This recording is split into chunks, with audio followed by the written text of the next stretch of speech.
Good evening. Well, ladies and gentlemen, now it's a proper talk show with you, and I will discussions about lungs problem in winters. শীতকালীনে লাংসে কি problem হতে পারে সেগুলো সম্বন্ধে আপনাদের সাথে discussion হবে এবং আপনারা এতে কলও করতে পারেন। তবে লাংস, শ্বাসকষ্ট, সর্দি কাশি এগুলো নিয়ে কল করলে বেটার। ওই একই পুরনো কল অনুষ্ঠানটা শুনছেন যখন বোকার মতো প্রশ্ন করে ফেলবেন না। যে টপিক নিয়ে চলছে লাংসের বিষয়, আপনি এই ব্যাপারেই কোশ্চেন করবেন। ওকে, তো আমরা ডিসকাশনে আসি। শীতকাল পড়ে গেছে অলরেডি, সবাই মোটামুটি গায়ে কাঁথা কম্বল তোষক ইত্যাদি চাপাতে শুরু করে দিয়েছে। রাস্তা আর কিন্তু উইদাউট জ্যাকেট সোয়েটারে দেখা যাচ্ছে না, রাইট? তবে এই শীতকাল আসার পর কি কি ধরনের রোগ দেখা যেতে পারে? কোল্ড অ্যালার্জি সব থেকে বেশি, ছোট্ট বাচ্চা থেকে আরম্ভ করে একদম বড়রা অবধি এই সমস্যাটা দেখা যায়। সর্দি কাশি, নাক দিয়ে কাঁচা জল পড়া, প্রচন্ড হাঁচি হওয়া এবং রাত্রে চিত হয়ে শুতে পারবেন না। চিত হয়ে শুলেই একটা ঘর ঘর শব্দ লাংসের ভেতরে। তো এই সমস্যাগুলো শীতকালে দেখা যায়। আর যারা খালি পায়ে মেঝেতে ঘোরাঘুরি করেন তাদের সর্দি কাশিটা বেশি হবে। তার জন্য প্রোটেকশন বলে দিই, নর্মালি বাসক পাতার সিরাপ যারা বাড়িতে করে খেতে চাইছেন, আর যারা রেডিমেড নিতে চাইছেন বাসকারিষ্ঠ, কনকাশব, দশমলারিষ্ঠ এগুলো সবই কাজ করবে আপনাদের। দ্রাক্ষারিষ্ঠ। হ্যাঁ, নমস্কার। বলুন। বলছি স্যার, আমি ভেরিয়েবল ফ্যানে ভুগছি অনেক দিন ধরে, বুঝছেন? আপনি কি দাঁড়িয়ে দাঁড়িয়ে কাজ? হ্যাঁ, আমার কাজ স্যার। কিন্তু এবার যে একটু বসতে হবে, নাহলে যে সারবে না বাবা। এটা যে দাঁড়িয়ে প্রবলেম হয়ে যায়। আমার সমস্যা পায়ের রংগুলো কি কালার চেঞ্জ হয়ে গেছে? ডিপ কালার হয়ে গেছে? হ্যাঁ, একটু কালার হয়ে গেছে স্যার। কবে আসতে পারবেন আপনি? আমি আসতে পারবো স্যার, আমি আসতে পারবো। আমি যদি বলেন বলুন তাহলে। আমাদের তো শনি রবি সবই খোলা থাকে, আপনি আপনার সুবিধা মতো ডেট দেখে আসুন। কারণ কোথায় বজবজ বাড়ি বললেন? না স্যার, আমার বাড়ি ডায়মন্ড হারবার। ওদিক থেকে আপনার দমদম চেম্বারে সুবিধা হবে। ঠিক, দমদমে আমাদের সোমবার, বুধবার, শুক্রবার এবং রবিবার। হ্যাঁ, আপনার সোম, বুধ, শুক্র, রবি। হ্যাঁ, আপনার সুবিধা মতো ডেট দেখে চলে আসুন। আর নিচে যে নাম্বারটা দেওয়া আছে ওই নাম্বারে একটু কল করে নিন আসার জন্য। ভয় নেই, সেরে যাবে। না সারার কিছু নেই, কিন্তু না সারালে এটা আপনার পায়ের কাছে গোড়ার দিকে গিয়ে গোড়ালির উপর একটুখানি একটা লিকেজ হবে। ওখান দিয়ে দেখবেন ওই মিষ্টির রসের মতো গদাঠার মতো আঠাটা দুর্গন্ধযুক্ত একটা রস বেরিয়ে আসছে। অলওয়েজ ওকে থামাতে পারবেন না। কোনো রক্ত আসবে না, রক্ত পচে গিয়ে যে রসটা বেরোয় সিরামের মতো সেইটা বেরোতে থাকবে এবং তীব্র যন্ত্রণা থাকবে। আর আপনি যত জল লাগাবেন ওই ঘাটা দেখবেন আস্তে আস্তে বড় হচ্ছে এবং একটা সময় পুরো পাটা ব্ল্যাক হয়ে গিয়ে গ্যাংগ্রিন অবধি হয়ে যেতে পারে, পা কেটে বাদ অবধি দিতে হতে পারে। এটা খুব কম লোকের হয় যারা প্রচুর দাঁড়িয়ে কাজ করে। চায়ের দোকানে কাজ, বইয়ের দোকানে, মুদিখানার দোকানে এই যে দাঁড়িয়ে কাজ করার ব্যাপার থাকে, বা দাঁড়িয়ে দাঁড়িয়ে যারা রান্না বান্না করছে প্রচুর, তাদের এই রোগটা হয়। আর আগেকার দিনে ওই প্যাডেল করা সাইকেল, ভ্যান, রিক্সা এগুলো যারা চালায় তাদেরই অসুখটা হয় বেশি। তো এটা সেরেও যায়, আমি কোথাও বলছি না যে সারে না, কিন্তু আপনাকে রুটিনেও আসতে হবে। এত দাঁড়িয়ে কাজ করবেন না, একটু বসার চেষ্টা করুন। এবং যদি বাড়িতে কোনো ভাইব্রেটার মেশিন থাকে, ভাইব্রেশন দিন পায়ের দিকে, হাঁটুর নিচে থেকে। কারণ ব্লাড সার্কুলেশন না হয়ে, আমি আগের অনুষ্ঠানে ছিলাম ব্লাড সার্কুলেশন নিয়ে, পায়ের দিকে ব্লাড সার্কুলেশন না হয়ে এই কারণটা ঘটে। রক্তটা থেমে গেছে, পায়ের দিকে রক্তটা চলাচল করছে না, থেমে আছে সবসময়। আর একটা জিনিস আপনি ফিল করবেন, ঝিঝি ধরা মতো একটা ব্যাপার থাকবে পায়ে। কেন? ব্লাড সার্কুলেশন হচ্ছে না বলে। আর এই সার্কুলেশন না হওয়ার ফলে রক্তটা পচে যায়, পচে গিয়ে একদম পুরো ভেনগুলো নষ্ট হয়ে যায়। ঠিক আছে, আপনি আপনার সময় দেখে একদিন চলে আসুন। হ্যাঁ, নমস্কার।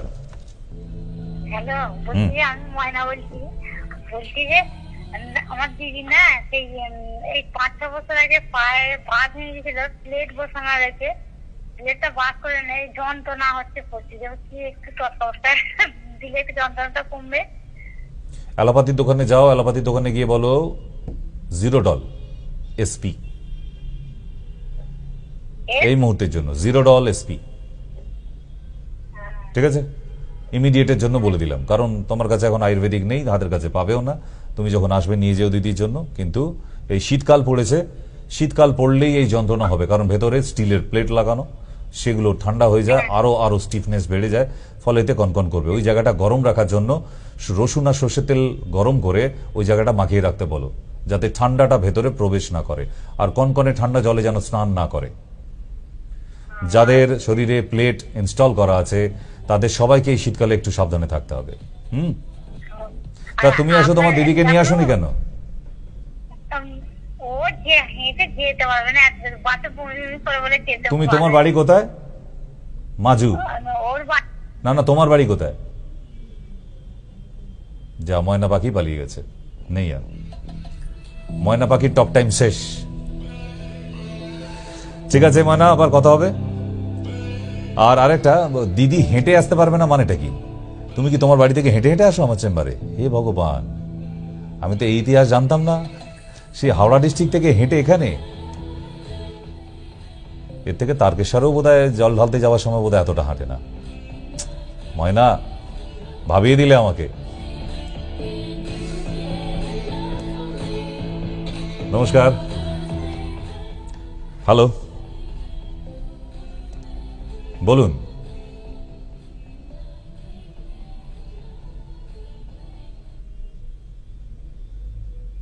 ফোন কেটে গেল না তার কেটে গেল, যাই হোক, কোনো একটা। আমরা আবার আলোচনায় ফিরবো। নমস্কার।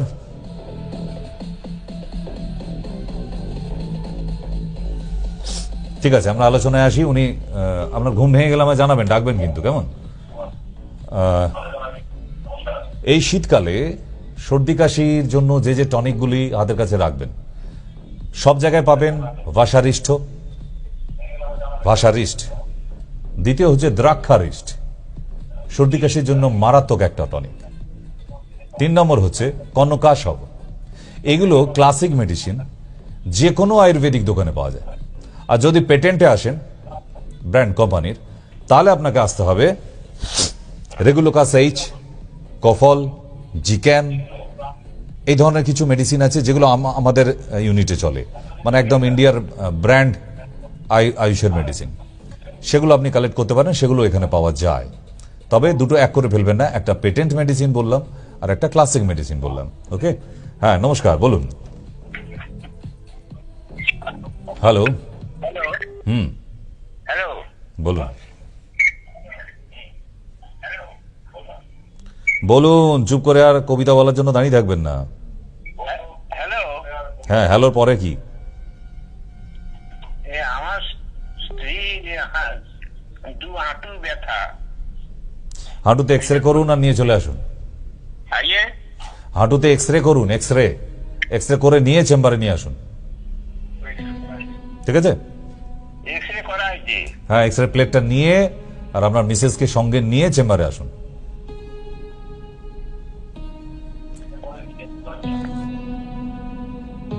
নেক্সট, আমরা এখন আছি টক শো 8348089090।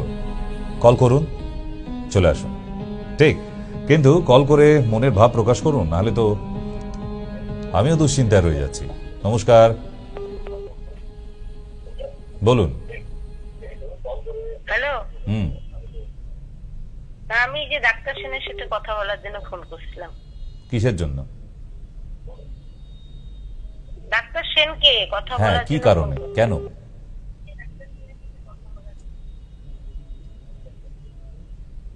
এই যে প্রোগ্রাম দেখি অনেক বছর থেকে, খুব ভালো লাগে, কোনো সমস্যা না।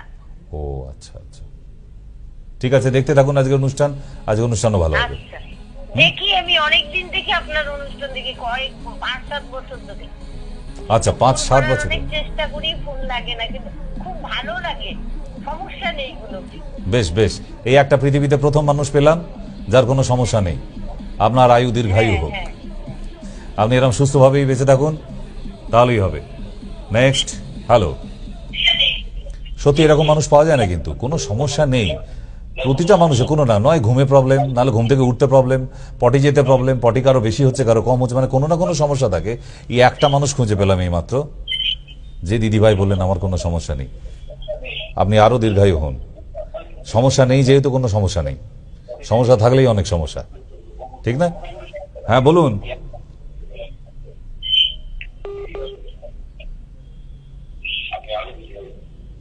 কি গান শোনাবেন?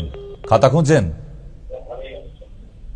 আচ্ছা ঠিক আছে, খাতা খুঁজে পেলে আমায় জানাবেন কোন গানটা শোনাবেন, শুনবো আজকে। নমস্কার। হ্যালো ডাক্তারবাবু, নমস্কার। বলছি সেদিনটা ফোন করেছিলাম, ঠিক বুঝতে পারিনি। বলছি চোখের পাওয়ারের জন্য কি ওই ওই কি ওষুধটা খাবো বললেন? ভুলে গেছি। না না, আমি চোখের ছানির জন্য আপনার কাছে যেতাম তো ডাক্তারবাবু। তো প্রেসক্রিপশন করা আছে তো? আর প্রেসক্রিপশন করা আছে, মানে ওই আই ক্লিয়ার কে 10 দিচ্ছিল, আর ভিটো 10টা কি খাবো? আই ক্লিয়ার টেন্ডির সঙ্গে ভিসকিউ টেন্ডি। আর একবার বলুন। আই ক্লিয়ার টেন্ডির সাথে ভিসকিউ টেন্ডি। ভিসকিউ টেন্ডি। আচ্ছা ঠিক আছে। ওকে, নেক্সট। হ্যালো,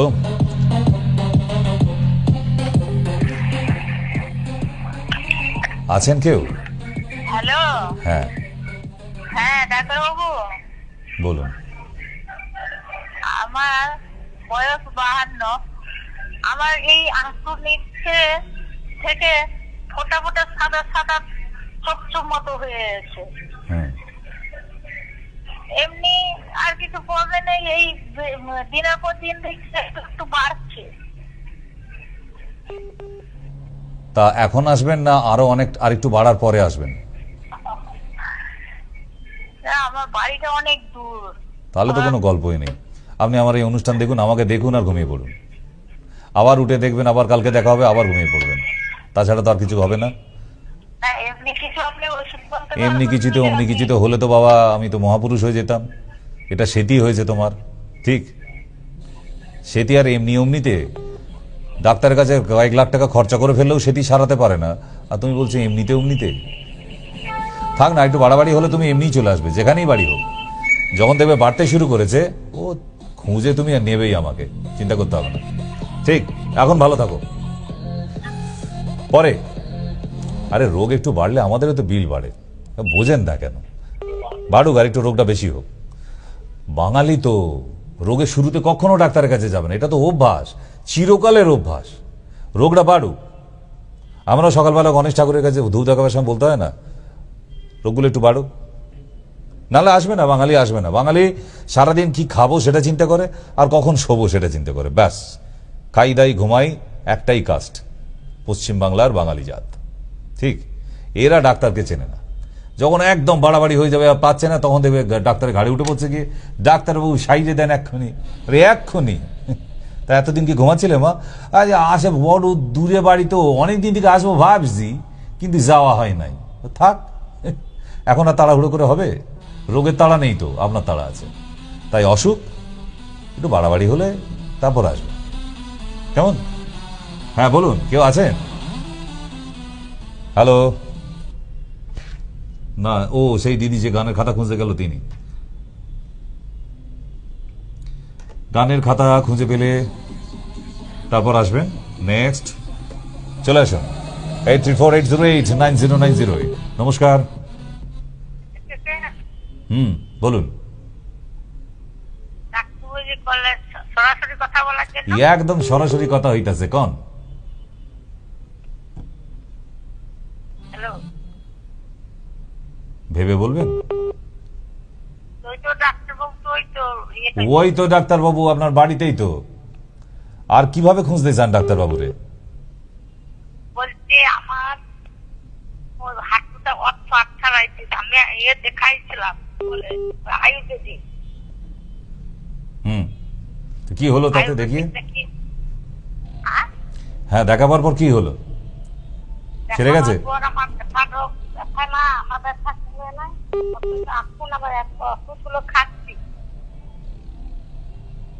হাঁটুর এক্সরে করা হয়েছে? হাঁটুর এক্সরে করা হয়েছে? হ্যাঁ, এক্সরে করেছি তো, আমাকে দিয়েছে বিবিটি অর্থোটনিক একটা থেকে দিয়েছে। ওসব আমাকে শোনাতে হবে না, ওগুলো আমি বুঝবো না। মেন এক্সরে করা হয়েছে তো? হ্যাঁ, এক্সরে করেছি। ঠিক আছে, আপনি যেদিন আসবেন ওষুধগুলো খাওয়া শেষ হলে সেদিন এক্সরে প্লেটটা সঙ্গে নিয়ে আসবেন, তাহলেই হবে। বলছি স্যার শুনুন, এখন আমার প্রবলেম হচ্ছে কি, থাকতে থাকতে আমার জ্বর আসছে, আর মাথাটা ঘুরছে, আর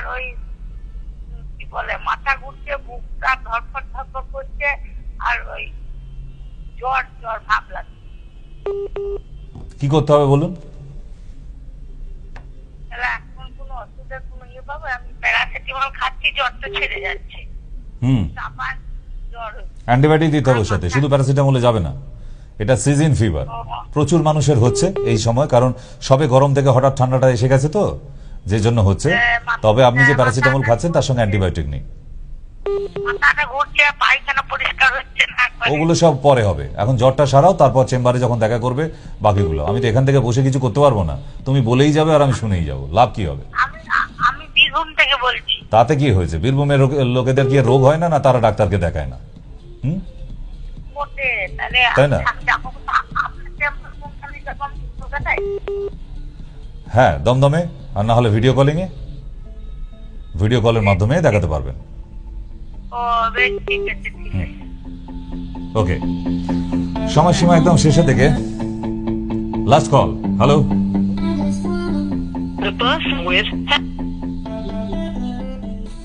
আছেন? নেক্সট কলে আসুন। Yes, last call today's. Hello, hello, বলুন। বলছি যে আমি বর্ধমান থেকে বলছিলাম, শম্পা। তা আমার ছেলের না 26 বছর বয়স, কিন্তু এত গ্রীষ্মকালে এত ঘামে, মনে স্নান করে উঠলে যেরকম মানুষের গা দিয়ে জল পড়ে ঠিক সেই রকম ভাবে। খুব বাজে রোগ, হার্টের প্রবলেম হয়ে যাবে বড় হলে, বয়সকালে। এত ঘাম মানে দেখলে মায়া লাগে, যেটা কি জন্য হচ্ছে, কি কারণে কি হচ্ছে? নার্ভ নার্ভ নার্ভ থেকে হচ্ছে। তাহলে কি করতে হবে ডাক্তারবাবু? ওষুধ খেতে হবে। ওষুধ মানে নার্ভের ডাক্তার দেখাতে হবে? ভালো নার্ভের ডাক্তার দেখান, ভালো একদম রীতিমতো স্কিল্ড ডক্টর দেখান। কারণ আপনাদের বর্ধমানে পার ডে 15,000 ডক্টর বসে ওই কার্জন গেটে, কিন্তু কাজের ডাক্তার খুব একটা খুঁজে পাই না। আমি দেখি বর্ধমানের পেশেন্ট আমার বেশি। তাদের জিজ্ঞেস করি যে কেন আসেন, আপনাদের ওখানে তো সব থেকে ডাক্তার বেশি, সারা পশ্চিমবাংলার মধ্যে সব থেকে বেশি সংখ্যক ডক্টর আপনাদের বর্ধমানে, কিন্তু তাদের কোনো কাজের হয় না। তাহলে কেন এত ডাক্তার কিসের জন্য বসে আমি নিজেও জানি না। এত ডাক্তার থাকা কিছু ব্যবস্থা আছে কি? না, ঘরে বাইরে কিছু নেই, একদম ডাইরেক্ট মেডিসিন। আপনি ভিডিও কলিং এ দেখাবেন, ভিডিও কলে মাধ্যমে প্রেসক্রিপশন হয়ে যাবে, আসার দরকার নেই, এগুলো সামান্য ব্যাপার। আমি ওষুধ প্রেসক্রিপশন করে দেবো, বাড়ি অবধি চলে যাবে। ঠিক আছে, নিচের নাম্বারে কল করে বলুন ভিডিও কলে গিয়ে দেখাবো। ওকে ওকে, তাহলে আজকের জন্য আর সময়সীমা নেই, কিছু করারও নেই, কারণ এটা ছোট্ট শো থাকে 25-এর। আগামীকাল একদম 2 আওয়ার্স হবে, 2টো। আর সন্ধ্যে 6টায় একটা নতুন অনুষ্ঠান আপনাদের জন্য শুরু হয়েছে। চেষ্টা করছি আপনাদের সঙ্গে থাকছি আপনাদের সাথেও। সেটা রিপিটেশন পরের দিন আবার 11টার পরে একটা হয়, 11:30 বোধ হয়, মোস্ট প্রবাবলি। যাই হোক, দমদম চেম্বারের কথা বলে দিই। দমদম চেম্বারে এখন ডে কেয়ার সিস্টেম করে দেওয়া হয়েছে। ডে কেয়ার মিনস সকাল 10টায় বা 11টায় ভর্তি করা হয়, একদম বিকেল 5টায় ছুটি দেওয়া হয়। আমাদেরও ছুটি, আপনাদেরও ছুটি, পেশেন্টেরও। এই 6 ঘন্টা থেকে 8 ঘন্টার মধ্যে আপনার মুমূর্ষু রোগী, যাকে দীর্ঘদিন হসপিটালে নার্সিংহোমে ফেলে রাখতে হচ্ছে বা বাড়িতে রাখতে পারছেন না, খুব কষ্ট আছে, একদিনের জন্য আনবেন। তারপর সঙ্গে কিছু মেডিসিন দিয়ে দেওয়া হবে। 15 দিন পর আবার দেখা, ওই একটা দিনের পর। তো একটা দিন আমার এখানে অ্যাডমিশন থাকার পর আপনাকে যে ম্যানেজ করে দেওয়া হবে, স্টেবল করে দেওয়া হবে, আপনি দেখবেন আস্তে আস্তে ইমপ্রুভমেন্টের দিকেই যাচ্ছে রোগী। ঠিক, যেটা একটা নার্সিংহোম বা হসপিটালে মিনিমাম 7 দিন টাইম নেয়, সেটা আমাদের একদিন ট্রিটমেন্টে আপনাকে ওই জায়গায় স্টেবল করব। এবং সঙ্গে কিছু মেডিসিন আমাদের দিয়ে দেওয়া হবে, সেটা কিন্তু আয়ুর্বেদিক, আয়ুষ মেডিসিন। তো এই দুটো সিস্টেমে দমদমে কিন্তু অসাধারণ একটা ট্রিটমেন্ট চলছে, যেটায় ভালো রেজাল্ট। আজকে বিদায় নিতে হচ্ছে, আবার দেখা হবে আগামী সানডে সন্ধ্যাবেলায় ঠিক 7টায়।